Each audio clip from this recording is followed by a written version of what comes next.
happened on that day in 1986.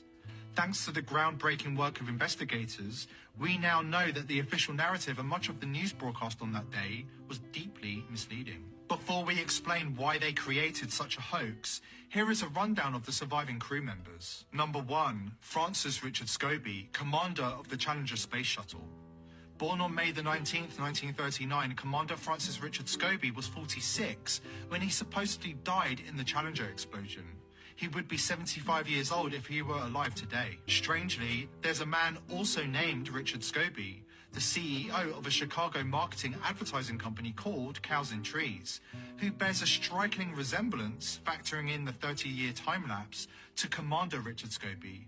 Same high forehead, same eyebrows, same wide-set eyes that are slightly tilted down in their outer corners. The source of the pic on the right of CEO Richard Scobie is his LinkedIn page. If you go on the Cows and Trees website, you'll see an animation of a rocket-powered cow in the sky with swirling smoke shaped like the number 6, much like Space Shuttle Challenger as it was seen on TV exploding in midair. Wink wink, CEO Richard Scobie sure has a sense of humour. Number 2, Michael J. Smith, pilot of Challenger. Born on April the 30th, 1945, Challenger pilot Michael John Smith was 41 years old when he supposedly died in the explosion. There's a man also named Michael J. Smith who bears a striking resemblance to astronaut Michael J. Smith. Same horizontal eyebrows, same grey-blue eyes, same vertical indentation in the tip of his nose. This Michael J. Smith is a professor, retired, of industrial and systems engineering at the University of Wisconsin-Madison. Astronaut Michael J. Smith would be 70 years old if he were alive today. Well, guess what? There just so happens to be a 69-year-old Michael J. Smith whose address includes Madison, Wisconsin. He's 74 on this Look Up Anyone list. Number 3, Ronald McNair, Challenger's mission specialist. Born on October the 21st, 1950, Challenger's mission specialist, Ronald McNair, the second African-American astronaut with a PhD in physics, would be 64 years old if he had not supposedly perished in the space shuttle explosion. If Ronald was still alive today, he would look just like this pic of his brother, Carl. Carl McNair is an author, education consultant, and inspirational speaker, and he just so happens to be the founder and president of the Ronald E. McNair Foundation. How convenient. Number 4, Ellison Onizuka, Challenger mission specialist. Another Challenger mission specialist, Ellison Onizuka, the first Japanese-American astronaut, also has a lookalike brother named Claude. Born on June the 24th, 1946 in Hawaii, Ellison would be 68 years old today if he had not supposedly died in the Challenger explosion. If Ellison was still alive, he would look just like this pic of his younger brother, Claude. Same eyebrows, same eyes, same crow's feet wrinkles, same nose, even the same hair parting. Claude Onizuka is living out his days as a liquor adjudication board member of the Department of Liquor Control, County of Hawaii, Hilo, Hawaii. Number 5, Judith Resnick, Challenger mission specialist. Born on April the 5th, 1949, Challenger mission specialist Judith Arlene Resnick, with a PhD in electrical engineering, was the first Jewish American astronaut to go into space and the second female American astronaut. She would be 66 years old today if she had not died in the explosion. Except if she is alive today, it's not difficult to imagine that after 29 years, astronaut Judith Resnick would look like Arthur Lyman Professor of Law Judith Resnick at Yale Law School. Dark curly hair, dark eyes, same eyebrow shape, same lines on both sides of the face extending up from the jaw. When you compare the voices and mannerisms of astronaut Judith Resnick and Professor Judith Resnick, the similarity becomes undeniable.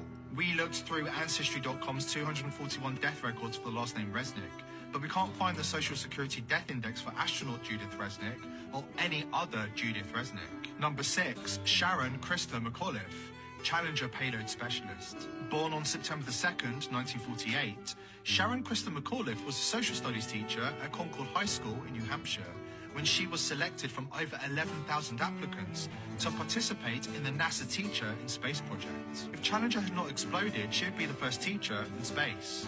If she had not died in the Challenger disaster, McAuliffe would be 66 years old today. Well, there's a Sharon A. McAuliffe, an adjunct professor at Syracuse University College of Law, who kind of looks like an older astronaut McAuliffe, factoring in the 30 years time lapse. Look at the cowlick of hair, sweeping from the center of their hairlines to the left side of their foreheads. It may also be entirely coincidental that Syracuse law professor Sharon is a cousin of Terry McAuliffe, the current governor of Virginia, who was co-chairman of President Bill Clinton's 1996 re-election campaign, and chairman of Hillary Clinton's 2008 presidential campaign. Terry McAuliffe, an advocate of gun control, is also very much concerned about NASA funding issues. In the end, we need to ask ourselves this question. It's one thing that one of Challenger's crew members resembles someone alive today. We could chalk that up to a coincidence. But it's another thing entirely that 6 members of the Challenger crew have doppelgangers who are alive and in some cases with exactly the same names. Richard Scobie, Michael J. Smith, Judith Resnick and Sharon McAuliffe, and are working at high levels in their original careers. What are the chances of that? You don't have to be a NASA boffin to know that those odds defy statistical probability. So why would NASA create another hoax?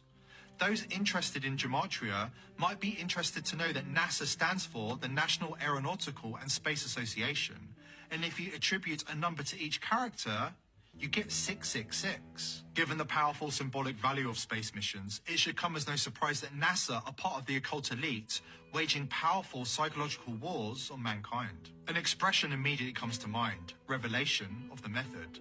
Originating from the ancient Rosicrucian texts, this concept refers to the process of exposing the masses to dark realities, often in a veiled and underhanded manner, including hoaxes, to mock the masses. Some occultists compare this normalization process to the alchemical great work, where the world is transmuted according to the will of the occult elite. In his book, Secret Societies and Psychological Warfare, Michael Hoffman explained why the elite like to rub our faces in it. The alchemical principle of the revelation of the method has as its chief components a clown-like grinning mockery of the victims as a show of power and macabre arrogance. When this is performed in a veiled manner, accompanied by certain occult signs and symbolic words, and elicits no meaningful response of oppositions or resistance from the targets, it is one of the most efficacious techniques of psychological warfare and mind rape.